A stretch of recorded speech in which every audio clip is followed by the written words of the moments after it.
Welcome to New World Production. Today, we will be talking about how to plan an English lesson.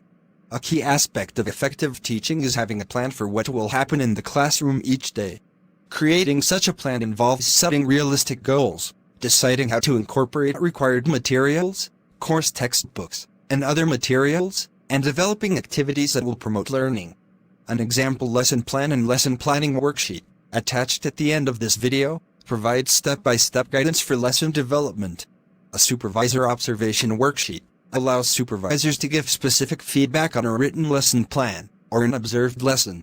Before working through this section, beginning instructors may want to check Be Prepared. Survival tips for new teachers in the What Teaching Is section. Section Contents. Set lesson goals. Topic: linguistic content. Communication tasks. Learning strategies. Structure the lesson. Preparation.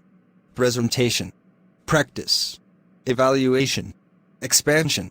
Identify materials and activities. Resources. Worksheets. Example lesson plan.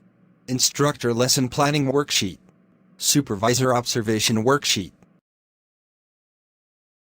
Set lesson goals. Lesson goals are most usefully stated in terms of what students will have done or accomplished at the end of the lesson. Stating goals in this way allows both teacher and learners to know when the goals have been reached. Let's see how to set lesson goals. Identify a topic for the lesson. The topic is not a goal, but it will help you develop your goals. The topic may be determined largely by your curriculum and textbook and may be part of a larger thematic unit such as travel or leisure activities. If you have some flexibility in choice of topic, consider your students' interests and the availability of authentic materials at the appropriate level. Identify specific linguistic content, such as vocabulary and points of grammar or language used to be introduced or reviewed. These are usually prescribed by the course textbook or course curriculum. If they are not, select points that are connected in some significant way with the topic of the lesson. Identify specific communication tasks to be completed by students. To be authentic, the tasks should allow, but not require, students to use the vocabulary, grammar, and strategies presented in the lesson. The focus of the tasks should be topical, not grammatical. This means that it may be possible for some students to complete the task without using either the grammar point or the strategy presented in the first part of the lesson. Identify specific learning strategies to be introduced or reviewed in connection with the lesson. See Motivating Learners for more on learning strategies. Create goal statements for the linguistic content, communication tasks, and learning strategies that state what you will do and what students will do during the lesson. Let's see the structure of the lesson. A language lesson should include a variety of activities that combine different types of language input and output. Learners at all proficiency levels benefit from such variety. Research has shown that it is more motivating and is more likely to result in effective language learning.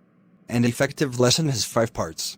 Preparation, presentation and modeling, practice, evaluation, expansion.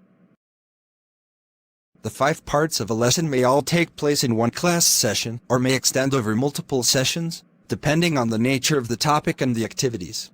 The lesson plan should outline who will do what in each part of the lesson. The time allotted for preparation, presentation, and evaluation activities should be no more than 8 to 10 minutes each. Communication practice activities may run a little longer. Let's see the preparation of the lesson. As the class begins, give students a broad outline of the day's goals and activities so they know what to expect. Help them focus by eliciting their existing knowledge of the day's topics.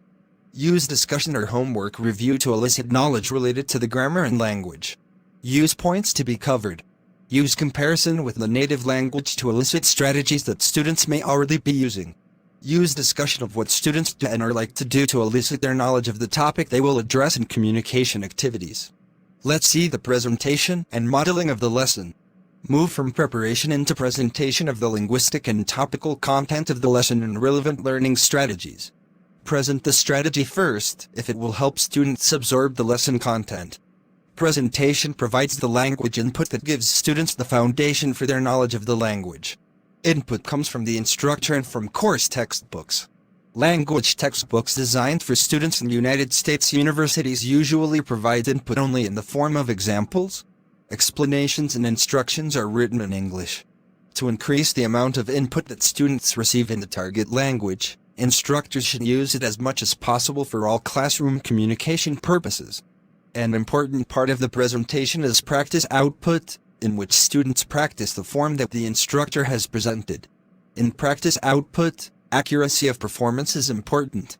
Practice output is designed to make learners comfortable producing specific language items recently introduced. Practice output is a type of communication that is found only in language classrooms. Because production is limited to pre-selected items, practice output is not truly communicative.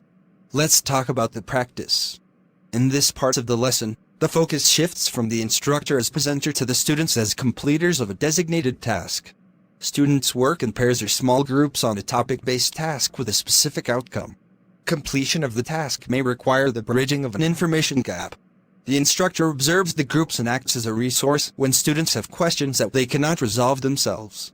In their work together, students move from practice output to communicative output, in which the main purpose is to complete the communication task. Language becomes a tool, rather than an end in itself. Learners have to use any or all of the language that they know along with varied communication strategies. The criterion of success is whether the learner gets the message across. Accuracy is not a consideration unless the lack of it interferes with the message. Let's talk about the evaluation. When all students have completed the communication practice task, reconvene the class as a group to recap the lesson. Ask students to give examples of how they used the linguistic content and learning or communication strategies to carry out the communication task. Evaluation is useful for 4 reasons. It reinforces the material that was presented earlier in the lesson. It provides an opportunity for students to raise questions of usage and style. It enables the instructor to monitor individual student comprehension and learning. It provides closure to the lesson.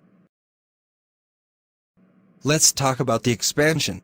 Expansion activities allow students to apply the knowledge they have gained in the classroom to situations outside it. Expansion activities include out-of-class observation assignments, in which the instructor asks students to find examples of something or to use a strategy and then report back. Let's see how to identify materials and activities. The materials for a specific lesson will fall into 2 categories. Those that are required, such as course textbooks and lab materials, and authentic materials that the teacher incorporates into classroom activities. For required materials, determine what information must be presented in class, and decide which exercise to use in class, and which for out-of-class work. For teacher-provided materials, use materials that are genuinely related to realistic communication activities. Don't be tempted to try to create a communication situation around something just because it's a really cool video or beautiful brochure. Truly authentic communication tasks have several features. They involve solving a true problem or discussing a topic of interest. They require using language to accomplish a goal, not using language merely to use language. They allow students to use all of the language skills they have, rather than specific forms or vocabulary, and to self-correct when they realize they need to. The criterion of success is clear: completion of a defined task. Well, in order to plan a good English lesson, I'd suggest you to take into account this material. Until we meet again.